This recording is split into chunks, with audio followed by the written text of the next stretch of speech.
மானிடம், கலக்கமுற்ற நிலையில் நீ எடுக்கும் முடிவுகள் ஒருபோதும் தீர்வாகாது. அர்ஜுனன் போர்க்களத்தில் நின்றபோது அவனுள் எழுந்த அதே அச்சமும் குழப்பமுமே இன்று உன்னையும் ஆட்கொண்டிருக்கிறது. உலக நியதிகளை உணர்ந்தவன் கலங்குவதில்லை. உன்னால் எதையும் உருவாக்க முடியாது, அழித்துவிடவும் முடியாது. காலத்தின் சுழற்சியில் அனைத்தும் என்னாலேயே தீர்மானிக்கப்படுகிறது. உன் வாழ்வில் இன்று நீ சந்திக்கும் தடைகள் அனைத்தும் உன்னை வீழ்த்த வந்தவை அல்ல, உன்னை செதுக்க வந்தவை. பலவீனம் என்பது உன் மனதில் எழும் ஒரு மாயை. அந்த மாயையை தகர்த்து எரிந்துவிட்டு எழுந்து நில். உன் கடமையை செய்வதில் மட்டுமே உனக்கு அதிகாரம் உண்டு, அதன் பலன்களில் அல்ல.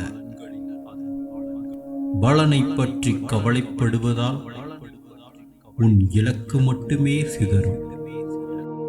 வேலுண்டு வினையில்லை என்பது வெறும் சொல்லல்ல, ஒரு சரணாகதியின் உச்சம்.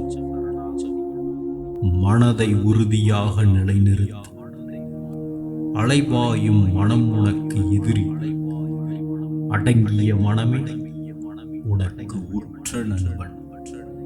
என் அருளால் எத்தகைய இருளும் ஒளியாக மாறும். ஓம் சரவண பவா எனும் மந்திரம் உனது கவசமாக இருக்கட்டும். எவன் ஒருவன் என்னிடம் முழுமையாக தன்னை ஒப்படைக்கிறானோ அவனை தாங்கும் பொறுப்பை நான் ஏற்றுக்கொள்கிறேன். உன் சுமைகளை என்னிடம் தந்துவிடு. நீ அறத்தின் பாதையில் நட. நிகழ்காலத்தில் வாழ், பயத்தை விடு. எதை கொண்டு வந்தாய் நீ எதை இழப்பதற்கு? உன்னுடைய கனவுகள் தர்மத்தின் வழி நின்றால் அவற்றை நனவாக்கும் பொறுப்பு என்னுடையது. காலம் உனக்கான வெற்றியை நிச்சயம் கொண்டு வரும். நம்பிக்கையோடு உன் போரை தொடங்கு. வெற்றி உனது. ஓம் சரவண பவா.